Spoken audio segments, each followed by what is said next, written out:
გოგონებო, ყველას მოგესალმებით აბსოლუტურად. დღეს დილიდან ესეთი შავი ფონით მინდა ჩაგიწეროთ ვიდეო, მაგრამ მე მგონი მნიშვნელოვანი ინსაიტი მაქვს და მინდა რომ გაგიზიაროთ. იცით რა არის, ადრე მქონდა მეც როგორც ჩანს ტრანსფორმაცია განვიცადე, მაგრამ ისე რომ ვერც გავათვიცნობიერე ეს ყველაფერი, იმიტომ რომ რაღაც თავისით მოხდა ეს. ადრე სიმართლე რო გითხრათ, მე ზოგადად ძალიან პატიოსანი ბლოგერი ვარ და ყოველთვის ვიძახი იმას, რაც არის.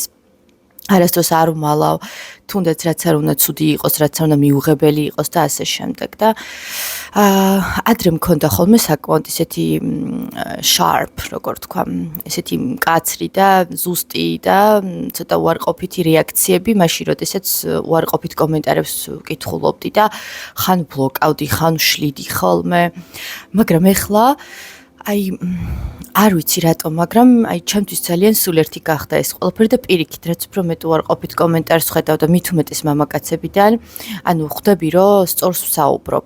იმიტომ რომ ზოგადად სიმართლე მწარია და ვიცი რომ მამაკაცებზე ეს ძალიან მოქმედებს.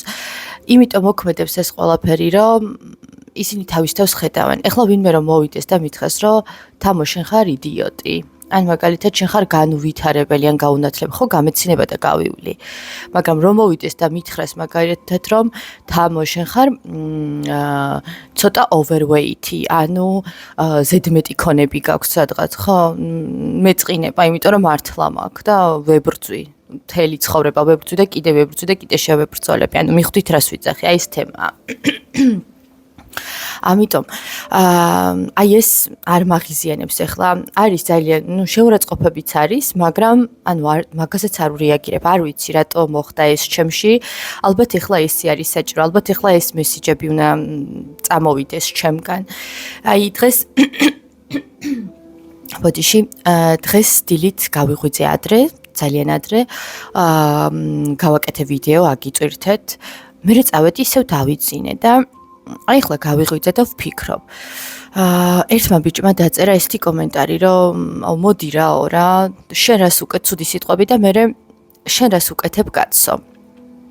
ანუ ჩემგან რო ითხოვთო ყველაფერსო რა.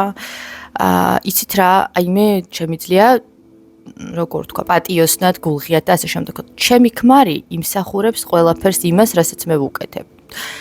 ჩემი ქმარი მაძლევს იმას, რაც მე მინდა, ამიტომ იღებს იმას, რაც მას უნდა. ჩვენთან აბსოლუტურად ბალანსირებული არის ურთიერთობა. მე ვაძლევ მას ენერგიას, მე ვაძლევ მას აღიარებას, მე ვაღიარებ მის კარგ საქციელებს. მე ვუდგავარ გვერდში ყველანაირად როგორც შემიძლია, ვუვლი და სხვათა შორის მინდა გითხრათ, რომ პატარა ბავშვივით ვუვლი.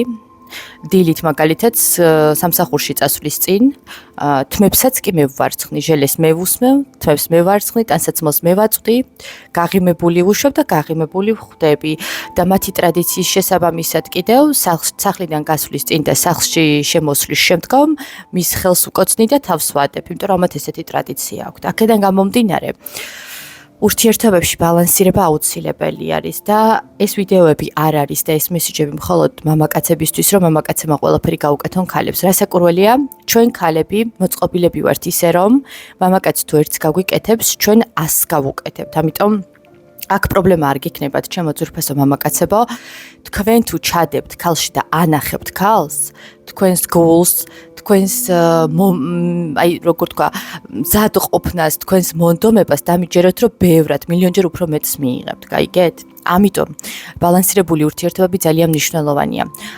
ჩათვალეთ, რომ როგორ გითხრათ, ქალს არაფერს არ უკეთებ და ეს გოგოები ზედყვებიან. ხა წარმოიდგინეთ, მართლა რამე რო გაუკეთოთ, რას იზავენ ეს ქალები, ხო? აქედან გამომდინარე, ამიტომ მოუწოდებ მე ყოველთვის ქალებს, რომ მოსთხოვეთ მამაკაცებს, რომ მიხვდნენ რა უნდათ, რა გინდათ თქვენ მისგან და შემდგომში გააკეთონ ის, რაც თქვენ გინდათ და შემდგომში დააბალანსოთ თქვენი ურთიერთობები. ამას ვიძახი და ამას ვღაღადებ მე, თორე ერთ მხრივად ურთიერთობაზე მუშაობა არასოდეს არც ყოფილა ასე ვთქვათ მიზნით და ვერც იქნება მიზნიანი და ვერც მიზანმიმართული და ვერც შედეგს ვერ მოგცემს ხო? აქედან გამომდინარე ბალანსირება აუცილებელი არის და ბალანსირება იდება კიდევაც. ეხლა როგორ უნდა დააბალანსოს კაცმა ურთიერთობა? ქალს შეუძლია მოგცეთ თქვენ სითბო, სიყვარული, ყურადღება, მოვლა, პატრონობა და ასე შემდეგ. მე გეთანხმებით რომ ქართველი ქალების უმეტესობა არის როგორ გითხრათ მამაკაცურ ენერგიებში, იმიტომ რომ ეს ყველაფერი თქვენ გამოიწვიეთ. თქვენ არ მიეცით ქალს საშუალება ყოფილიყო ქალი და ესენი არიან ქალები, რომლებიც მუშაობენ 24 საათი, დაღრილები ბრუნდებიან სახლში, ულიან ბავშვებს, აკეთებენ რემონტს, გამოიმუშავებენ ფულს და ასე შემდეგ. თქვენ თუ ქალს მისცემთ საშუალებას რომ დაისვენოს, არც ერთი ქალი უარს არ გეტყვით ამაზე, თუ შეინახავთ მას და მის შვილებს ისე როგორც საჭიროა, გაუკეთებთ თუნდაც პატარა რაღაცა საქმეს იმისათვის, რომ თუნდაც მცირე შემოსავალი ქონდეს, ამით ქალი კმაყოფილი იქნება, თუ თქვენ იქნებით თქვენ სიმაღლეზე და გენდობათ თქვენ, ანუ ქალისთვის ძალიან მნიშვნელოვანი არის შეგრძნება, რომ მე ამ კაცს შემიძლია ვენდო, მე ვიცი რომ ხვალინდელი დღე მე ამ კაცთან გარანტირებული მაქვს, რომ ეს კაცი არ არის მოღალატე, ეს კაცი არ არის მატყუარა და არ მიმატოვებს შუა გზაზე. აი ეს არის პრობლემა, ხვდებით? მე მაინც ვთვლი რომ მამაკაცები ყოველთვის არიან მთავარი ურთიერთობაში, ოჯახში, წამყვანი როლი მამაკაცებს აქვთ და ქალებს ჩვენ შეგვიძლია ძალიან მარტივად და გოგოებო დაწერეთ თუ ასე არ არის. გავყვეთ მამაკაცებს თუ ამ კაცებს ჩვენ ბოლომდე ვენდობით და დარწმუნებულები ვართ მასში. უბრალოდ სამწუხაროდ ასეთი სიტუაციები ძალიან იშვიათად არის. მე ძალიან მიყვარს ჩემი ქმარი, ძალიან ვენდობ იმას და მინდობილი ვარ, მაგრამ ბოლომდე მაინც არა. რატომ? იმიტომ რომ ცხოვრება მოვიდა ასეთი, ხვდებით? ამიტომ, სწორედ ამიტომ ვიძახი, რომ მაინც დასაბალანსებელი გვაქვს. რაღაცა კუთხით ჩვენ ყოველთვის ვიმუშაოთ ჩვენ ურთიერთობაზე. მივხვდით?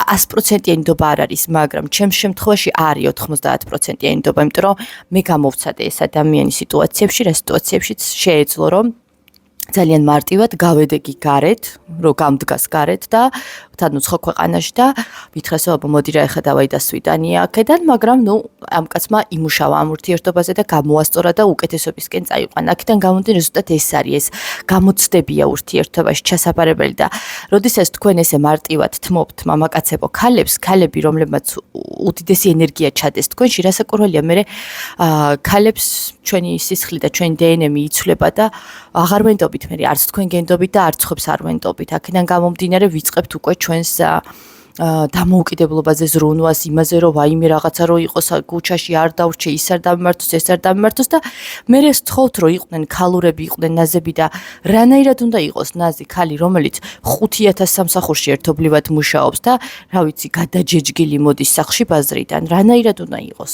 აი ამას ვლაპარაკობ, რომ ყველაფერი ერთმანეთთან კავშირშია. ურთიერთკავშირი და ურთიერთ მიზნობრიობა გააჩნიათ თითოეულ სიტყვას და თითოეულ საქციელს. აი ამის თქმა მინდა. იცით რა, მე აი ჩემ ქმარს სიმართლე რო გითხრათ, ყოველდღე მადლობას ვუხდი და იცით რატო ვუხდი მადლობას? მიუხედავად იმისა, რომ ძალიან კარგი ცხოვრებიდან წამომიყვანა, მომცა უფრო მეტად უკეთესი, უფრო მეტად მშვიდი, წყნარი, უფრო მეტად შედეგიანი რეზულტატით და პლუს კიდე უფრო მეტად სტაბილური. აქედან გამომდინარე მადლობასაც ვუხდი. ასე რომ აი ეს მამაკაცები, რომლებიც მეუნებიან რომ შერას თავაზობ კაცო, ამას ვთავაზობ. ამის დასტურად მე ჩავწერე ერთ ვიდეოს, მას არ გამოვაჩენ, იმიტომ შეიძლება თავი წამაცალოს მაგის გამო, მაგრამ შევეკითხები რაღაცეებს და აი თქვენც შეგიძლიათ რომ მოისმინოთ, ვისაც ინგლისური იცით, ვინც ინგლისური იცით, შეგიძლიათ მოისმინოთ ეს ყველაფერი. ასე რომ ჩემო ძვირფასო ქალბატონებო, თუ თქვენ კარგავთ თქვენ თავს, უკვე ვთქვი, ჩემ წიგნში ზუსტად ეს არის, ასე ვთქვათ, აღწერილი, როგორ უნდა დაიბრუნოთ საკუთარი თავი, როდესაც თქვენ დაკარგული გაქვთ საკუთარი თავი ურთიერთობაში, ან ურთიერთობის გარეთ, ან თქვენ ეხლა დაასრულეთ ურთიერთობა და სასწაული ხდება თქვენს შიგნით, თქვენ ვეღარ ცნობთ საკუთარ თავს. წაიკითხეთ ეს წიგნი გოგოებო.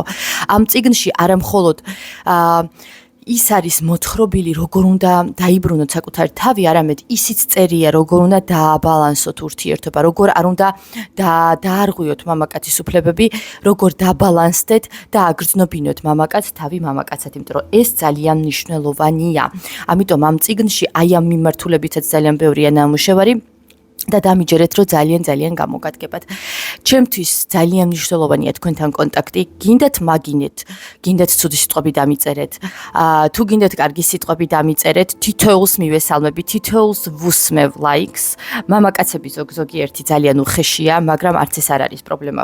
თუ გინდათ რომ გინება დაწეროთ, შეგიძლიათ დაწეროთ, არანაირი მნიშვნელობა არ აქვს. ჩემთვის პირიქით, მიხარია, იმიტომ რომ ეს თქვენამდე მესიჯი მაინც მოვიდა, ეს თქვენს გონებაში მაინც რჩება და ზუსტად ვიცი, რომ სადღაც რაღაც მომენტში ამოტივტივდება. კი მინდა მაქვს სურვილი, რომ იყოს მეგობრული განწყობა აქ და მეგობრული საზოგადოება, მაგრამ რა ვქნაბ? ალბათ იმედი მაქვს, რომ ოდესმე მოვიპოვებ მაგას, რომ დამიმეგობრდეთ და კარგი კომენტარები დამიწეროთ, შემოძრუფასო მამაკაცებო, მაგრამ მანამდე შეგიძლიათ თავისუფლად წეროთ ის, რაც გნებავთ. ჩემთვის პირიქით მისასალმებელი და მისაღებია. მიუხედავად შეურაცხყოფისა, მე ამას არ ვიღებ შეურაცხყოფად არანაირად და ვთვლი, რომ ის, რაც მე გამოვიარე და რისი გადმოცემაც შემიძლია, გადმოგცეთ ყოველთვის. ასე რომ, ჩემო ძვირფასებო, გოგონებო და ბიჭებო, თქვენ არ იცით, რა იცით, იქნება და ვიღაცამ ისეთი კომენტარი დაწეროს, რომ ერთმანეთიც გაიცნოთ აქ კომენტარებში, ხო? არავინ არ იცის, ვისთან, სად, როგორ არის ბედი. ასე რომ, მიაქტიურეთ და დამიწერეთ თქვენი აზრი აი ამ ბალანსირებასთან დაკავშირებით, რას ფიქრობთ, აი იმ აზრთან დაკავშირებით, რომ ქალს ყოველთვის შეუძლია ენდოს მამაკაც და მამაკაც ყოველთვის შეუძლია ნდობის დაბრუნება ქალის. სამწუხაროდ იცით რა არის სამწუხარო ფაქტი? მამაკაც როდესაც მიიყვან იმ ეტაპამდე, რომ მას აღარ უნდიხარ, იმას მართლა აღარ უნდიხარ, მაგრამ აი როდესაც ქალს მიიყვან იმ ეტაპამდე, რომ აღარ უნდიხარ, ის ქალი კიდევ შეგიძლია მაინც მოიბრუნო, მამაკაცებო კიდე გაქვთ შანსები, იმიტომ რომ ჩვენ მაინც კიდევ ერთხელ ვიძახი ვართ ვაზივით, სადაც საყრდენს ვიგრძნობთ, იქ მოვეხვევით. ასე რომ დაიბრუნეთ მამაკაცებო ქალების ნდობა, დაიბრუნეთ მამაკაცური, როგორ გითხრათ, ღირსება, მამაკაცური როლი ურთიერთობებში, ცხოვრებაში და წაიყვანეთ თქვენი ქალები, ყავდეთ თქვენი მიმდევრები, გაუფრთხილდით, მოეფერეთ, გიყვარდეთ და რა ვიცი, ყველაფერს საუკეთესოს გისურვებთ. ეხლა დაგემშვიდობებით დროებით. აბა თქვენ იცით, კარგი დღე, მზიანი დღე და დროებით.